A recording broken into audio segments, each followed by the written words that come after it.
Esta semana acompáñenme a explorar uno de los grandes enigmas de la arqueología, las líneas de Nazca. Estas misteriosas figuras del desierto peruano han sido calificadas como la octava maravilla del mundo. ¿Quién las hizo? ¿Y por qué? Los arqueólogos siguen sin poder explicar el origen de las líneas de Nazca. Para comprenderlas, indagaré en los misterios de los antiguos grabados del desierto desde Perú hasta el sudoeste de Estados Unidos. Viviré aventuras en el aire, el mar e incluso debajo del desierto. Una vez más, estamos investigando la historia y vamos a llegar hasta donde haga falta. Esto habla por sí solo.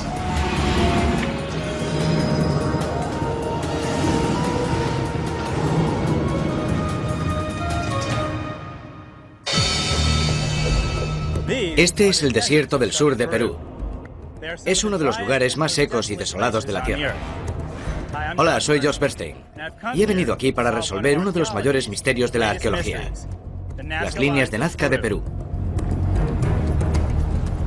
Durante siglos, cuando la gente cruzaba estos desiertos, se percataba de que había unas líneas en la arena, pero no tenían ni idea de lo que eran. Entonces, en los años 20, se iniciaron los primeros vuelos en avioneta. Cuando los pilotos vieron esto desde el aire, se quedaron atónitos. Por primera vez pudieron ver que las líneas formaban parte de un enorme conjunto de figuras geométricas llamadas geoglifos que cubrían todo el desierto. ¿Quién las hizo? ¿Y por qué? Aquí comenzó el misterio de las líneas de Nazca. La llanura de Nazca es el llamado Valle de los Muertos de Sudamérica, porque hace un calor insoportable y casi nunca llueve. En un lugar situado entre el Océano Pacífico y las montañas de los Andes habitaba una misteriosa tribu. Los antiguos Nazca, que vivieron aquí entre el siglo IV y el IX, no construyeron grandes ciudades. Vivían cerca de los fértiles valles de los ríos al otro lado del desierto. En las llanuras, entre los valles de los ríos, realizaron sus monumentales diseños. Las líneas de Nazca se han convertido en uno de los misterios arqueológicos más famosos del mundo, y he venido aquí a explorarlas. Esta es la moderna ciudad de Nazca, con alrededor de 30.000 habitantes. Como pueden ver, ha cambiado mucho desde la antigüedad. Pero hay algo que no ha cambiado, y es que mucha gente sigue viniendo aquí para ver las líneas, que están solo a unos kilómetros de la ciudad. La ciudad de Nazca tiene una mezcla interesante de mercados al aire libre, tiendas de campesinos y cibercafés. Es una ciudad curiosa, pero para empezar mi expedición he decidido pasar de las tiendas y echar un buen vistazo a las líneas. La mejor manera de ver las líneas, bueno, en realidad la única manera es desde el aire. Hay un montón de avionetas convencionales que hacen un tour por las líneas, pero yo estoy buscando algo un poco más original y emocionante.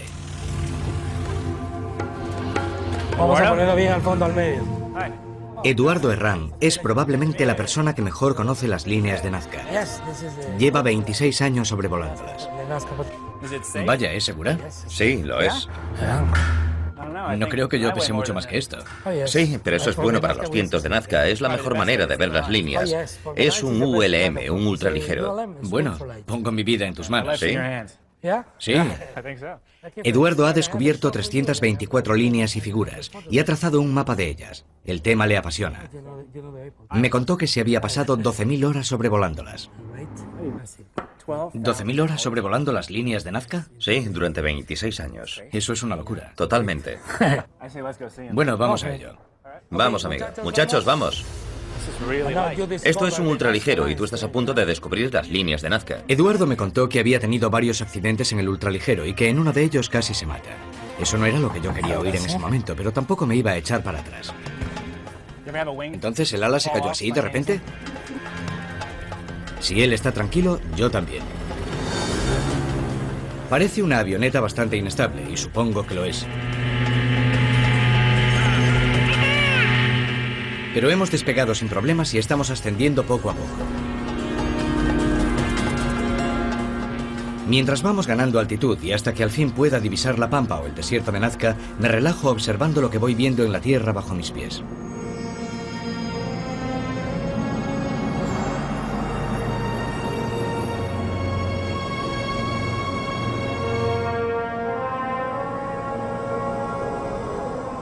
Algunos piensan que las líneas se crearon para los extraterrestres.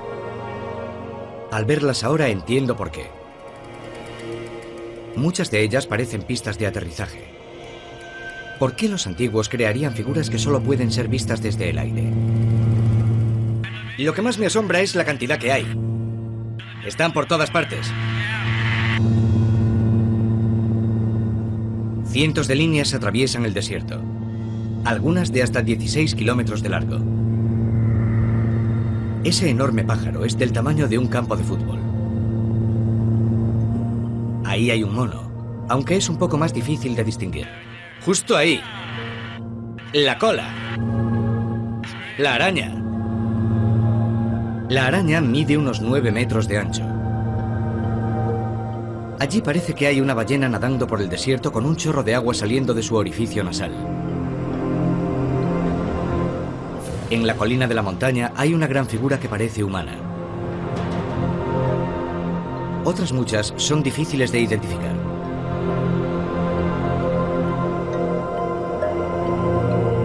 Hay una en particular que atrajo mi atención. ¿Qué es eso de ahí? Parece una flor. Eduardo me contó que nunca la había visto antes. Mira, enhorabuena, has descubierto una. ¿En serio? Sí. ¡Wow! Esto es increíble. La primera vez que sobrevuelo las líneas y he descubierto una nueva figura de Nazca. Sí, 325. Hay cientos de figuras. De hecho, Eduardo ha encontrado 324. Pero a pesar de eso, he tenido mucha suerte de encontrar una en mi primer vuelo y haberla podido grabar. He encontrado una. Mira que he pasado por ahí montones de veces. No me digas. Es la primera vez que vemos la flor. Ahora ya tenemos 325 figuras. La primera vez que sobrevuelo las líneas de Nazca y encuentro una. Yo le dije a Eduardo, ¿qué es eso? Y él me dijo, no puede ser, has encontrado una. Gracias. Genial. Enhorabuena, me ha regalado una nueva figura. Es increíble. ¿Recuerdas que te dije, qué pasa? Y tú me dijiste, echa un vistazo allí. Nunca había visto esa figura. Hoy es la primera vez y le hemos hecho una foto, así que necesito que me des esa foto, por favor. O sea que ha sido un verdadero descubrimiento, no es ninguna broma. Totalmente. Ayer tenía 324 y hoy tengo 325. Increíble. Gracias. Ha sido genial. Aunque no hubiese descubierto el geoglifo, las líneas también hubiesen despertado mi interés. ¿Qué significan? ¿Por qué hay tantas? Es hora de atravesar el desierto en busca de respuestas. Cuando se habla de las líneas de Nazca, siempre surge el nombre de Maria Raicke. Esta increíble mujer alemana dedicó la mayor parte de su vida a estudiar las líneas. Durante 60 años, hasta su muerte en 1998, estudió las llanuras de Nazca, explorando a fondo cada una de ellas, y muchas veces pasando la noche a la intemperie, obsesionada con el misterio de las líneas. Estaba segura de tener todas las respuestas.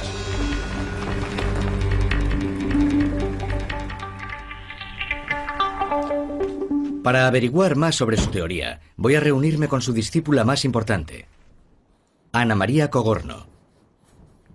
Ana María trabajó con la famosa arqueóloga alemana durante los últimos años de su vida. Ana María, encantado. Igualmente. Espero que ella pueda ayudarme a entender la polémica teoría de Maria Raicke. Acabo de ver las líneas de Nazca desde el aire y tenía muchas ganas de verlas desde aquí. ¿Son líneas? Sí, ven a verlas. Enseguida me percaté de lo difícil que es ver las líneas en la Tierra. Parecen mucho más grandes desde el cielo. ¿Esto es una línea? No, solo el borde. Desde el aire parecen más grandes. Sí, pero es que esto es solo el borde. ¿Me estás diciendo que esto es solo el borde de la línea? Sí, son bordes. Espera un momento. Entonces, estas son las líneas de Nazca. Y no tengo que mirar esto pensando que es una línea. Muévete un poco hacia ese lado. Claro, pero cuando te pones en medio... De Nazca. Es enorme. Esto es lo que veía yo desde arriba. Desde aquí puedes ver lo largas que son y cómo se cruzan. Sí, veo el enorme surco que dejan. ¿Cómo se hicieron? Bueno, lo único que hacían era apartar todas las piedras a los lados para hacer los bordes de los diseños y los dibujos. Simplemente movían las piedras. Siempre pensé que traerían las piedras aquí para hacer estas formas, pero no lo hicieron así, sino que cogieron las piedras de aquí. Es muy sencillo, a la vez una manera muy lógica de hacerlo, ¿no? Y todo este terreno estaba cubierto de estas rocas oscuras. Exacto. Hace millones de años se produjo una gran inundación y entonces esta arcilla amarilla se quedó debajo y fue cubierta por piedras volcánicas que contenían hierro y otros elementos. Son piedras propias de grandes inundaciones. ¿Estas son volcánicas? Sí. Estas piedras cubrieron la superficie y debajo se quedó la arena, que es mucho más ligera, y entonces hace 2000 años las utilizaron para crear estos diseños. Los antiguos Nazca tenían un conocimiento muy avanzado de las técnicas de reconocimiento del suelo. Con la ayuda de un sistema primitivo de marcación, pudieron trazar los complejos diseños por todo el desierto. Luego, solo tuvieron que apartar la capa superior de las piedras. Es una manera inteligente y sencilla de transformar el paisaje. Los arqueólogos calcularon que un pequeño grupo de personas podían haber hecho una figura grande en menos de 48 horas. Otra de las cosas que más me sorprende es cómo las líneas han podido durar tanto tiempo. Parece ser que hay dos buenas razones. La arena del desierto tiene bastante yeso que se humedece todos los días con el rocío, pegando las piedras al suelo. Además, las piedras absorben tanto calor durante el día que crean una bolsa de aire caliente por encima de ellas, protegiéndolas del viento. Como resultado, cualquier marca que se haga en el desierto dura siglos. Las huellas de los neumáticos de los años 20 aún se ven hoy en día. Entonces ya tengo claro cómo hicieron las líneas. Ahora quiero saber por qué las hicieron. Ana María me comentó que este es el mejor lugar para hablar sobre la teoría de Maria Raikki. Estoy observando que ahí hay un trapecio. ¿Qué significa eso? Bueno, las líneas y las figuras no solo estaban relacionadas con la posición de la luna, el sol y las estrellas, también con los solsticios. Entonces, el 21 de diciembre, que empieza vuestro solsticio de verano, mi solsticio de invierno, esta línea señalaría el lugar del horizonte desde donde saldría el sol. Sí. Las líneas señalan el horizonte y las figuras serían las constelaciones. Es una idea fascinante. Maria Raikki pensaba que los antiguos Nazca habían trazado las líneas como si fuesen un gigantesco buscador de estrellas, un mapa del cielo nocturno. Las figuras eran las constelaciones. Las líneas que señalan la posición de las estrellas les permitían marcar las estaciones. Si esto fuera cierto, los Nazca se convertirían en los mejores astrónomos del mundo antiguo. Pero la verdad es que esta teoría es demasiado vaga. Lo que me contó Ana María es realmente interesante, pero solo hay un problema, que solo un 30% de las líneas de Nazca entrarían dentro de la alineación astronómica. Y cualquier línea que dibujes en el desierto tiene un 30% de posibilidades de señalar algo en el horizonte. Y la constelación es igual de aleatoria. Si miras al cielo por la noche, puedes dibujar casi cualquier figura que te propongas. En general, la teoría de la astronomía no parece que nos vaya a llevar muy lejos. Estoy sobre la pista de uno de los misterios más importantes de la arqueología, las famosas líneas de Nazca, en Perú. Ya he descubierto una figura de Nazca, para sorpresa del veterano piloto Eduardo Herrán. ¡Es increíble! He descubierto una. Gracias. También investigué una antigua teoría, según la cual las líneas eran un gran observatorio astronómico. Pero esta teoría no tiene demasiado fundamento. Tiene que haber otra explicación. Para seguir investigando, necesito acercarme más a los habitantes de Nazca que desaparecieron hace 1000 años. He visto las líneas que dibujaron y el increíble lugar en el que vivían, pero no sé mucho sobre los Nazca. Me han dicho que el mejor sitio para aprender sobre ellos es el cementerio del desierto llamado Chauchilla. Me acompañará Deborah McLachlan, especialista en cultura nazca. ¿Qué es esto? Es una de las 13 tumbas que hay aquí y tiene unas cuantas momias dentro. Así que estos son los huesos de un habitante de Nazca. Sí, del último periodo Nazca. En realidad, el cementerio fue utilizado durante un periodo de tiempo mucho más largo. Se utilizó hasta el periodo Bari, que fue una cultura posterior. Entre los siglos VII y IX. Sí. Del periodo preincaico, de finales del Nazca. Exacto, sí. Para proteger los esqueletos, los arqueólogos los metieron en fosas.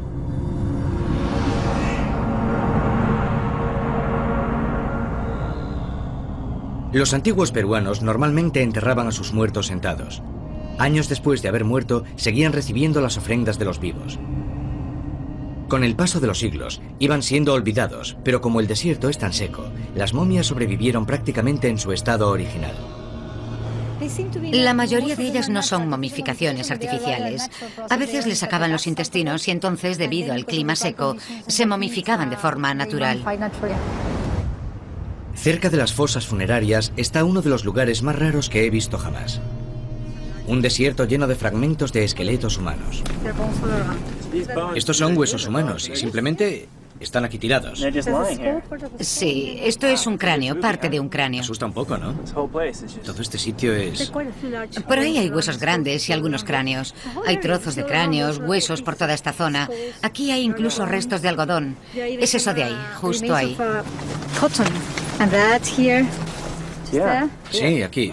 Madre mía. Esto es un trozo de la tela que llevaban puestas las momias que acabamos de ver. Sí. O sea que aquí debajo hay una persona. Probablemente hay un montón de gente por todo este sitio.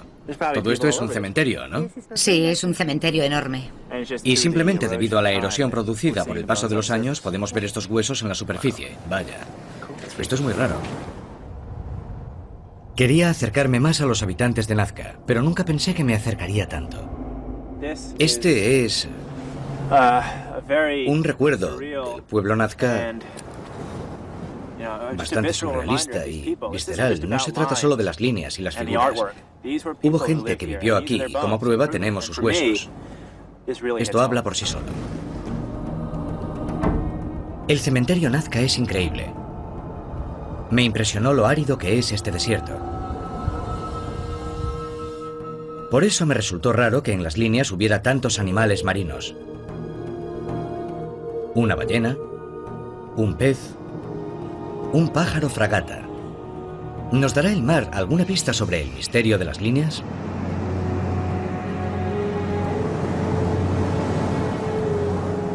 Cuando llegué al mar, descubrí una de las costas más impresionantes que he visto jamás.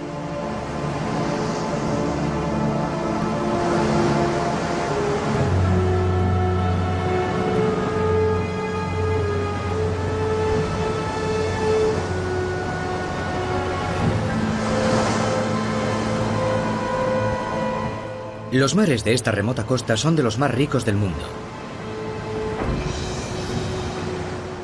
He oído que los pescadores locales aún usan técnicas similares a las de los antiguos Nazca. ¡Débora! ¡Te he encontrado! Débora me está esperando en la playa. Esto es genial. ¿Qué están haciendo? Esta es la técnica tradicional de pesca de la que te hablé. Pescan de una manera muy parecida a como lo hacía la gente en la época antigua. Usan esta especie de flotadores. Son como flotadores grandes. Sí, son flotadores, pero en la época antigua inflaban pieles de león marino. ¿En serio? Sí, así que era algo parecido a estos flotadores, solo que en aquella época eran de piel.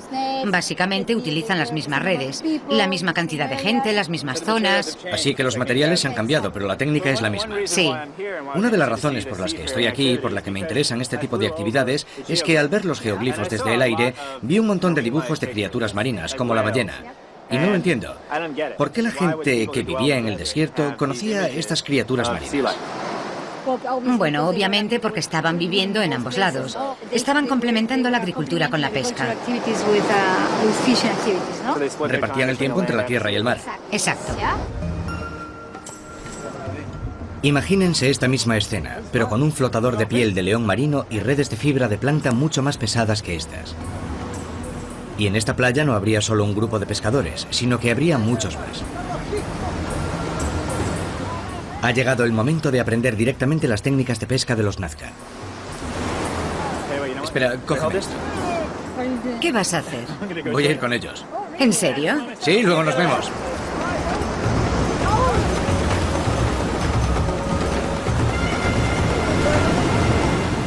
El agua está helada y el oleaje es bastante fuerte. Para hacer esto todos los días, los pescadores de Nazca debieron de ser muy fuertes y decididos.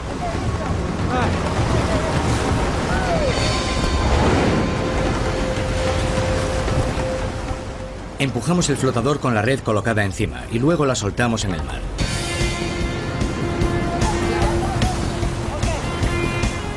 Una vez estirada, tiramos de la red hacia la orilla, agarrándola fuertemente desde los lados.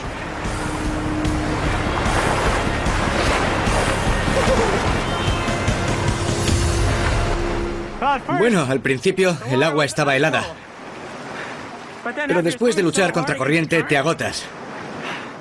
Así que ya no tienes frío. Creo que todos estaban un poco confusos porque no sabían por qué yo estaba metiéndome en el agua con ellos. Y no sé, supuestamente hay un plan con lo que tiene que hacer cada uno y dónde. Y yo creo que esta vez se olvidaron de todo y pensaron, este tío está con nosotros en el agua y ¿por qué está vestido? Ahora lo único que falta es recoger la red y ver si hemos pescado algo. Mientras recogemos la red, me pongo a pensar si los nazcas se inspirarían en experiencias como esta cuando dibujaron sus figuras en el desierto. En esta costa siguen habitando las criaturas marinas que aparecían en las líneas.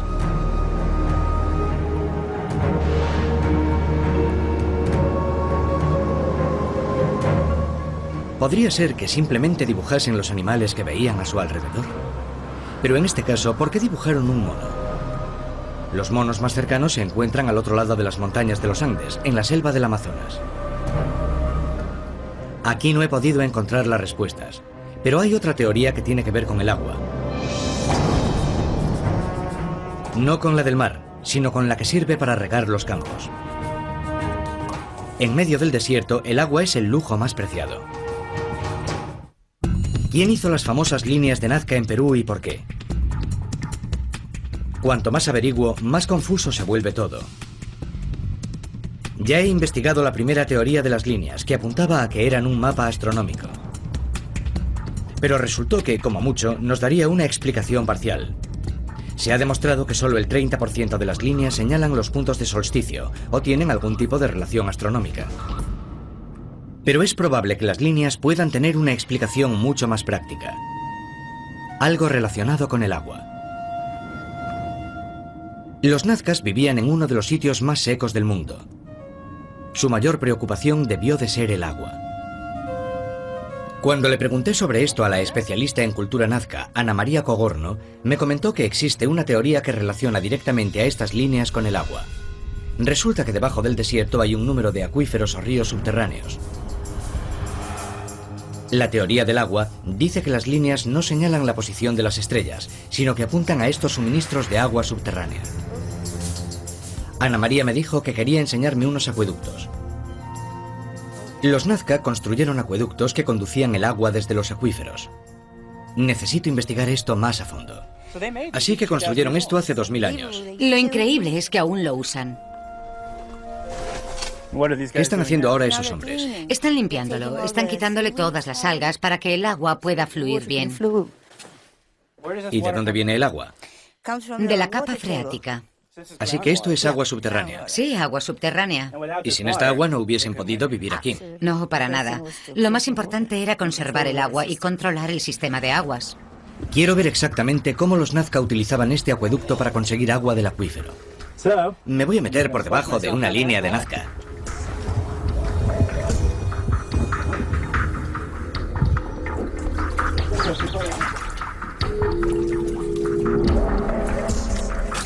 A ver a dónde conduce.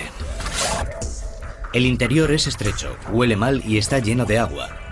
Lo normal en un acueducto de 2000 años de antigüedad. Lo que me extraña es lo bien conservado que está.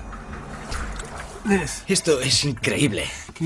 ¿Pueden imaginarse que esto se construyese hace 2000 años? Fíjense, un pequeño canal que va por debajo del desierto. Es increíble. Y entonces supe por qué estaba tan bien conservado. Dentro del acueducto conocí a un hombre que estaba cortando el musgo y los hierbajos que habían crecido desde la última limpieza. Estaba preparando el acueducto para la época de lluvias, que lo llenaría de agua dentro de pocas semanas. Es increíble que estos acueductos se hayan mantenido así durante casi 2 milenios. Cada 45 metros o así, hay una entrada al acueducto para que a la gente le resulte fácil acceder al agua. Desde el aire, estas entradas se ven increíbles, parecen enormes agujeros de tornillo en el desierto. Este asombroso sistema de aguas aún irriga grandes zonas del desierto.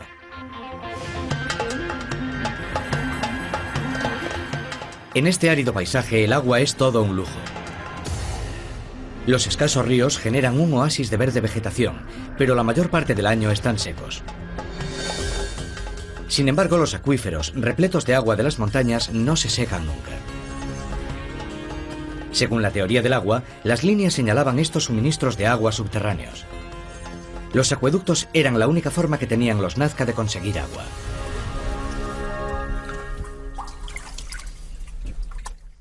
He recorrido 36 metros por el acueducto y cada vez se está haciendo más estrecho. Me pregunto qué me encontraré al final. ¿Cómo conecta esto con el acuífero? ¿Acaso el agua se filtra o es conducida de alguna manera hasta este túnel? Voy a intentar explicarles mi situación para que se hagan una idea de cómo me siento. Aparte de tener que caminar totalmente encorvado, hace frío. Y huele como a barro. No hay barro estancado. Quizás porque ahora están limpiándolo, pero huele totalmente a podrido. Hay algo que lleva mucho tiempo aquí. Cada vez me resulta más difícil avanzar. Esto se estrecha más. Enseguida me doy cuenta de que no va a haber manera de poder llegar hasta el acuífero. Es mucho más pequeño de lo que esperaba. Esta es la parte más estrecha. Casi no quepo. El acueducto se está haciendo cada vez más estrecho, así que no me queda otra opción que salir por la próxima entrada. No queda mucho, solo un poquito más. Supongo que los antiguos Nazca eran más bajitos que yo. Estoy asombrado. No tenía ni idea de que había acueductos en Sudamérica, al menos hace 2000 años.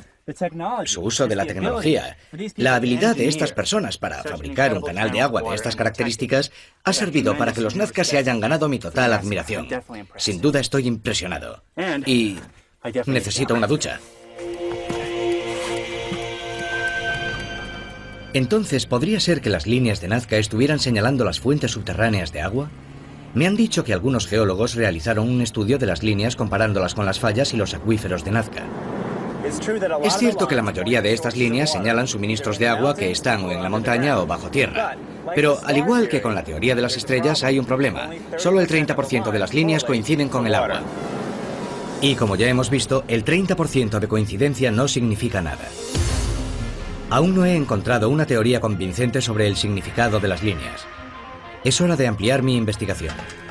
El problema con las líneas de Nazca es que todas las teorías se basan en simples conjeturas. Sabemos cómo se hicieron, pero no sabemos por qué. Pero en América hay otros geoglifos sobre los que sabemos bastante más. He estado explorando los desiertos y las costas del sur de Perú, buscando pistas que me ayuden a resolver el misterio de las líneas de Nazca. Las dos teorías principales sobre estos grandes geoglifos del desierto, que son un mapa astronómico o que son un mapa de los acuíferos subterráneos, no han resultado ser demasiado convincentes. Las líneas siguen siendo un misterio. Así que he decidido ampliar la investigación y explorar otros geoglifos que quizás puedan ayudarme a descubrir el misterio de las líneas de Nazca.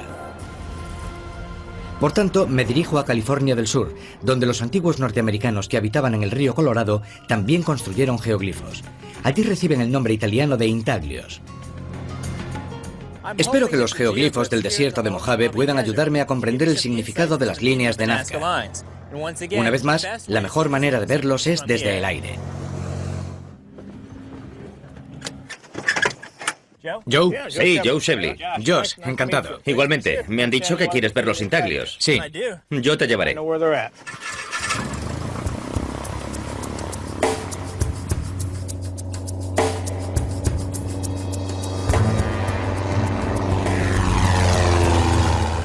Fuimos desde las húmedas llanuras de alrededor de la pequeña ciudad de Blythe hasta un pequeño grupo de montañas lejanas.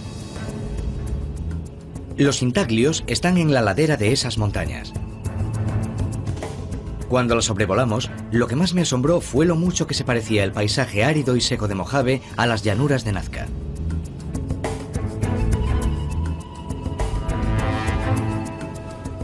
Finalmente, divisamos los intaglios en la tierra. Son mucho más pequeños que las líneas de Nazca y a veces resultan difíciles de ver.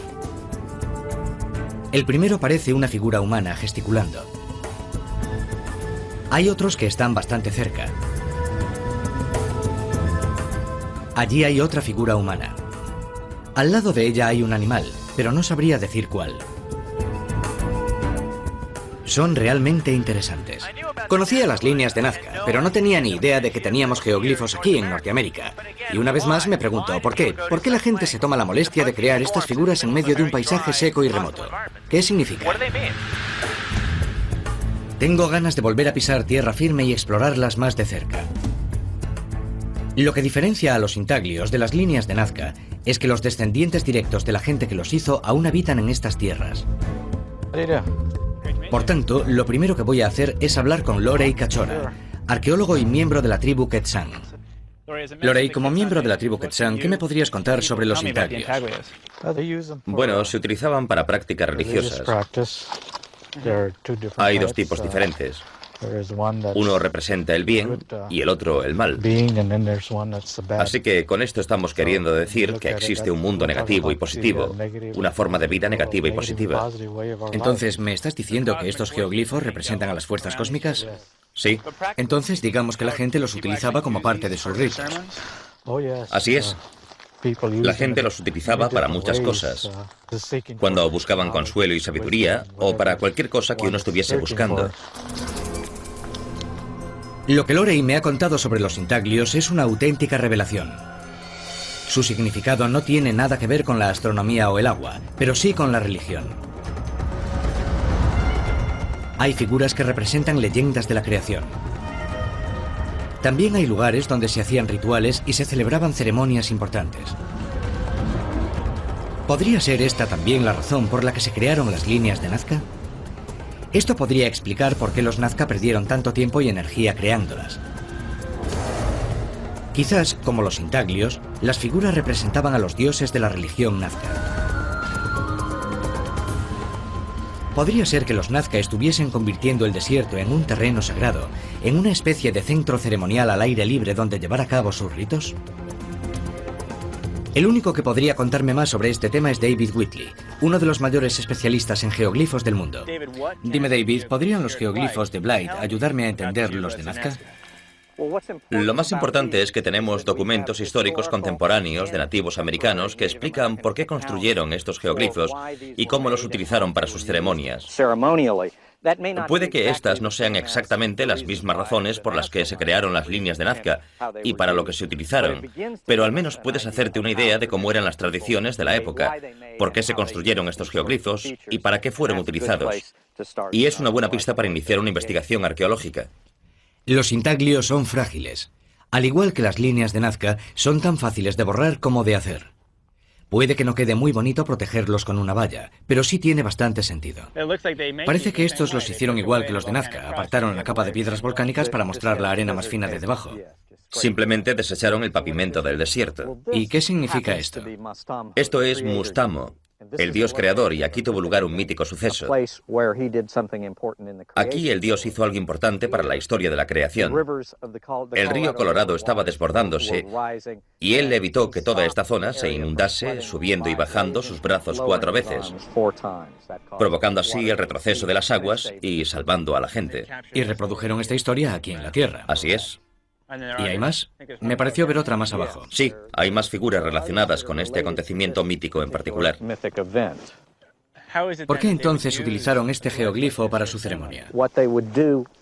Era como un ritual de peregrinaje.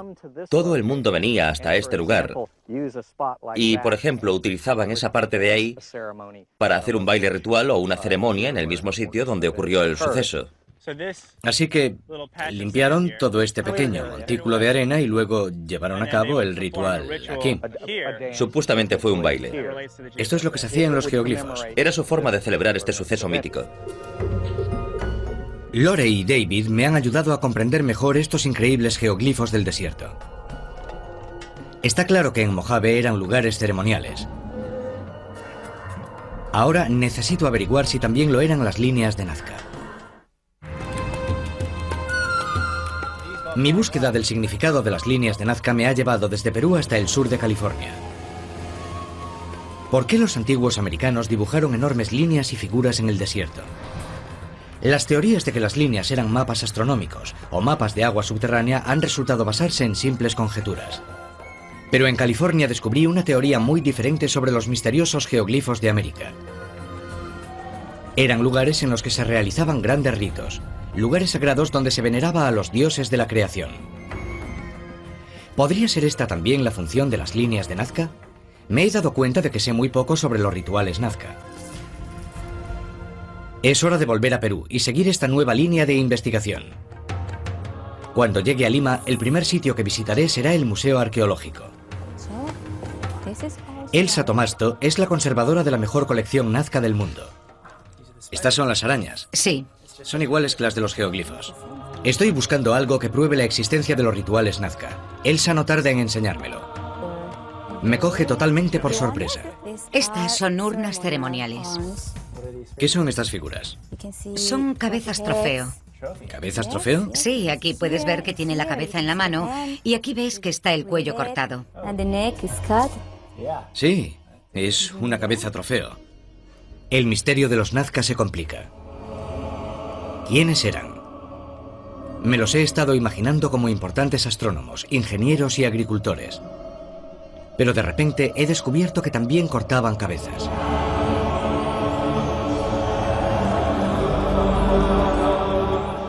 Sabía que los incas, que habitaron en esta zona 500 años después que los Nazca, decapitaban a sus enemigos y les arrancaban las cabezas como trofeo, e incluso las usaban para beber. Ahora he descubierto que los Nazca hacían algo similar. En otra sala del museo, Elsa me enseñó unas pruebas espeluznantes. Entonces esto es una momia trofeo. ¿Para qué las usaban? Probablemente para ritos. Se han denominado cabezas trofeo, pero en realidad no podemos asegurar que no hubiese habido una guerra. Vaya. ¿Puedo cogerla? Sí, ten mucho cuidado, por favor. Yo había visto momias antes, pero nunca había visto solo la cabeza. Se hace bastante raro que no tenga cuerpo. Solo es una cabeza momificada. Es tan raro como se lo están imaginando. Este es un cráneo muy extraño. Es bastante peculiar. Está como un poco aplastado. ¿Por qué? Es una deformación. Cuando eran pequeños, les deformaban la cabeza. ¿En serio? Así que era una deformación voluntaria. Sí. Y hacían también otra cosa. Les despellejaban. Les limpiaban todos los músculos y les quitaban todos los tejidos para asegurarse de que secaran bien. Y cogían la piel y se la volvían a poner. Ya. Y luego solían colgarlos. Les colgaban del pelo. Sí. A veces era del pelo y otras de un paño de tela. No era siempre igual. ¿Y esto qué finalidad tenía? ¿Para qué servía el ritual? Quizá para obtener algo de los dioses. Entonces eran ofrendas. Elsa me contó que la mayoría de las cabezas trofeos son de habitantes de Nazca. Entonces puede que no sean las pruebas de una conquista o una guerra, sino de una violencia ceremonial, de algún tipo de sacrificio humano. ¿Ocurriría esto en las líneas? Mientras camino por los pasillos viendo los más de 1000 cráneos de los Nazca, me pongo a pensar en las escenas que debieron presenciar. Tengo que volver a Nazca a hacer algunas preguntas más. Me han dicho que hay un yacimiento en el que se están descubriendo más pruebas de la existencia de rituales. Cahuachi es un lugar al lado de la Pampa, a solo 2 o 3 kilómetros de donde están las líneas. Rubén García es arqueólogo y también el supervisor regional de toda la zona de Nazca.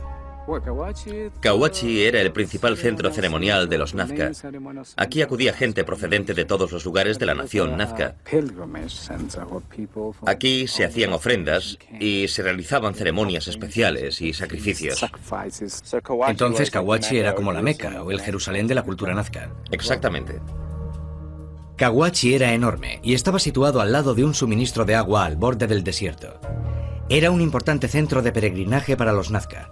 Debajo de la arena aún quedan 40 pirámides por excavar. Es también el lugar al que conducen muchas de las líneas del desierto. Las pruebas encontradas en Cahuachi y los estudios comparativos de la manera en la que los actuales andinos realizan sus rituales han conseguido convencer a la mayoría de los arqueólogos sobre el significado ritual de las líneas y figuras. Muchas están relacionadas con la fertilidad. Rubén va a dibujar uno de los símbolos nazca más comunes. Estas espirales están relacionadas con las caracolas, que se usaban tradicionalmente para llamar a los dioses de las montañas y de la lluvia. Al fin, están encajando las piezas del puzzle.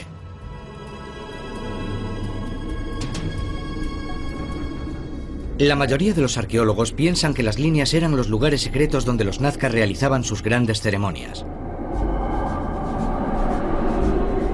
Las figuras representaban a los espíritus creadores, los dioses que controlan las fuerzas de la naturaleza. Los nazca convirtieron su desierto en un gran altar para los dioses de la creación. Y ahora todo el mundo piensa que las líneas se hicieron para que en ellas se realizaran rituales especiales, bailes e incluso cánticos y música para atraer a los dioses. Los geoglifos de los nazca son tan grandes porque querían que los dioses pudieran verlos desde el cielo y que al verlos se acordaran de ellos.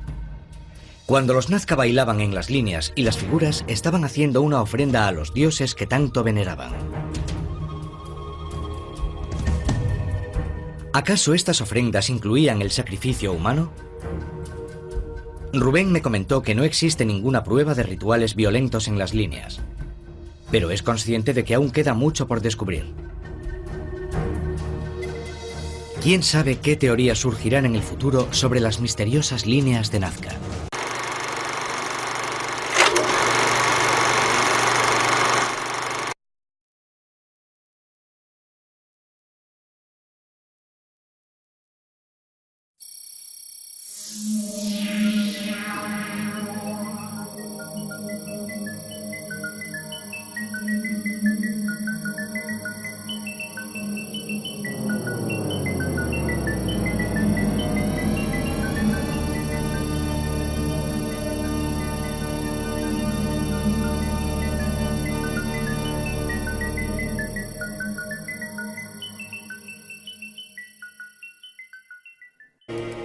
Muchas de ellas parecen pistas de aterrizaje. ¿Por qué los antiguos crearían figuras que solo pueden ser vistas desde el aire? Lo que más me asombra es la cantidad que hay. Están por todas partes. Cientos de líneas atraviesan el desierto, algunas de hasta 16 kilómetros de largo. Ese enorme pájaro es del tamaño de un campo de fútbol. Ahí hay un mono, aunque es un poco más difícil de distinguir. Justo ahí. La cola. La araña. La araña mide unos 9 metros de ancho. Allí parece que hay una ballena nadando por el desierto con un chorro de agua saliendo de su orificio nasal. En la colina de la montaña hay una gran figura que parece humana. Otras muchas son difíciles de identificar.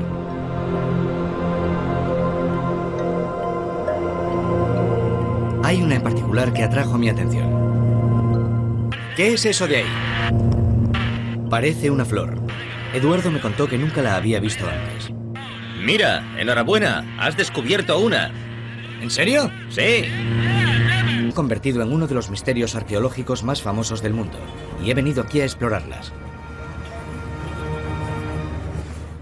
Esta es la moderna ciudad de Nazca, con alrededor de 30.000 habitantes. Como pueden ver, ha cambiado mucho desde la antigüedad. Pero hay algo que no ha cambiado, y es que mucha gente sigue viniendo aquí para ver las líneas, que están solo a unos kilómetros de la ciudad. La ciudad de Nazca tiene una mezcla interesante de mercados al aire libre, tiendas de campesinos y cibercafés. Es una ciudad curiosa, pero para empezar mi expedición he decidido pasar de las tiendas y echar un buen vistazo a las líneas. La mejor manera de ver las líneas, bueno, en realidad la única manera es desde el aire.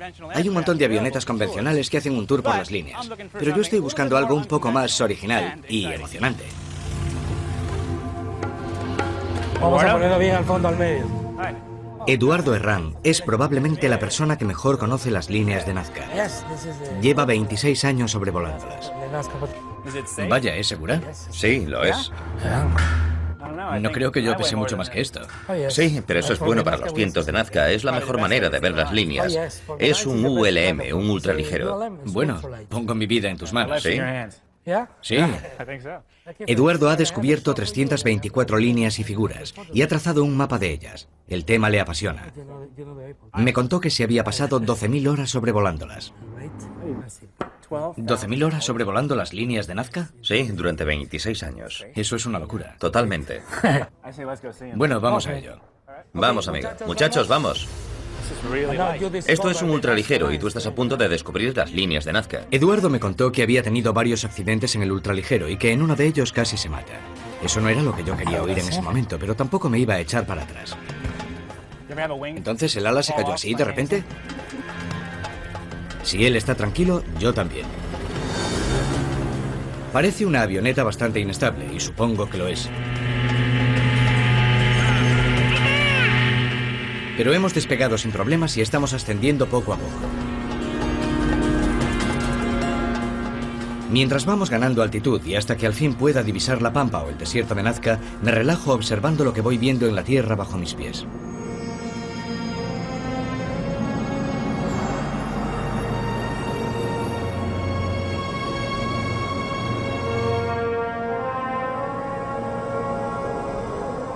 Algunos piensan que las líneas se crearon para los extraterrestres. Al verlas ahora entiendo por qué.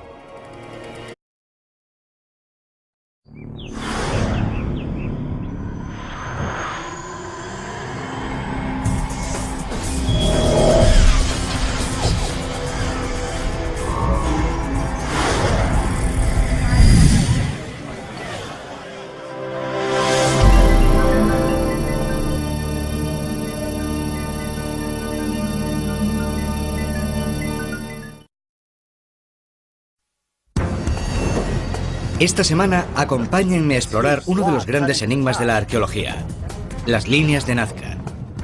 Estas misteriosas figuras del desierto peruano han sido calificadas como la octava maravilla del mundo. ¿Quién las hizo? ¿Y por qué? Los arqueólogos siguen sin poder explicar el origen de las líneas de Nazca. Para comprenderlas, indagaré en los misterios de los antiguos grabados del desierto desde Perú hasta el sudoeste de Estados Unidos. Viviré aventuras en el aire, el mar e incluso debajo del desierto. Una vez más, estamos investigando la historia y vamos a llegar hasta donde haga falta. Esto habla por sí solo.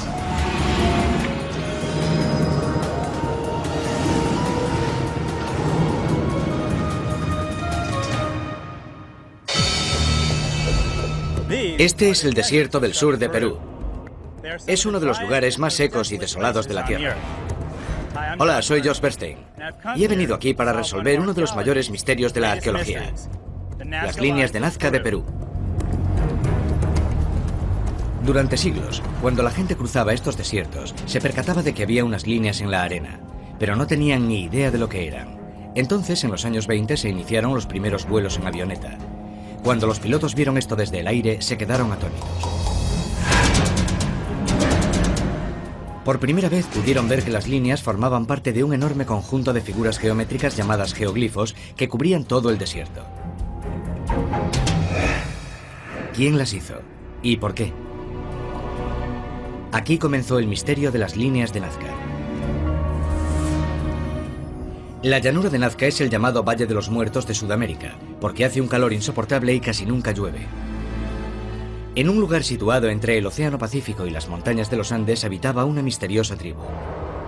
Los antiguos Nazca, que vivieron aquí entre el siglo IV y el IX, no construyeron grandes ciudades. Vivían cerca de los fértiles valles de los ríos al otro lado del desierto. En las llanuras, entre los valles de los ríos, realizaron sus monumentales diseños. Las líneas de Nazca se han